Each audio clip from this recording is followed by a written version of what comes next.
If you would like to grow tomatoes like this outside in the UK, watch this video. This one weighs ½ kilo. Okay, I brought one of the tomatoes into the greenhouse. Let's see what it looks like inside. There, this is how it looks. It's like cutting a beautiful steak. Amazing. But how does it taste?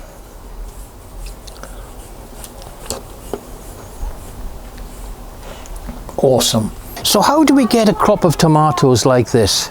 Well, it seems to be relatively simple.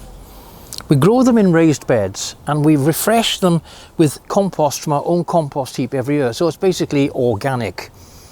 Apart from that, I stop them at a certain height to allow the foliage to stop growing and the tomatoes to fill. Taking out the side shoots, that's important. It's important not to have water onto the foliage because the spores that carry the blight can only gain access if there's water present. So apart from that, it's obviously, as I mentioned earlier, it's the correct position. This is a very warm corner and this corner faces up to the south up there. And this is an ideal position. Halfway down the garden is another good position because it's sheltered by the greenhouse. And that's basically it.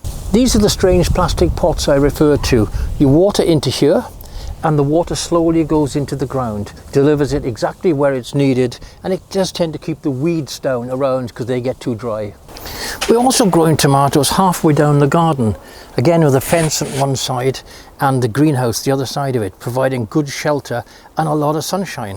Whether it's little tomatoes like these cherries or the huge beefsteak tomatoes, they are sweet and full of flavour. Amazing. There are 3 beef tomatoes I've been waiting to ripen because they're the biggest and I think the best I've ever grown. Anyway, I think the time has come, so let's see what you think. That's the first one.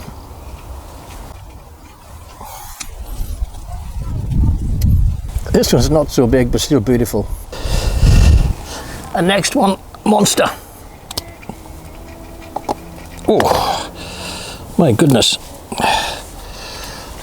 There it is. It's heavy. And here's the next one. Not bad for outside in the UK, is it?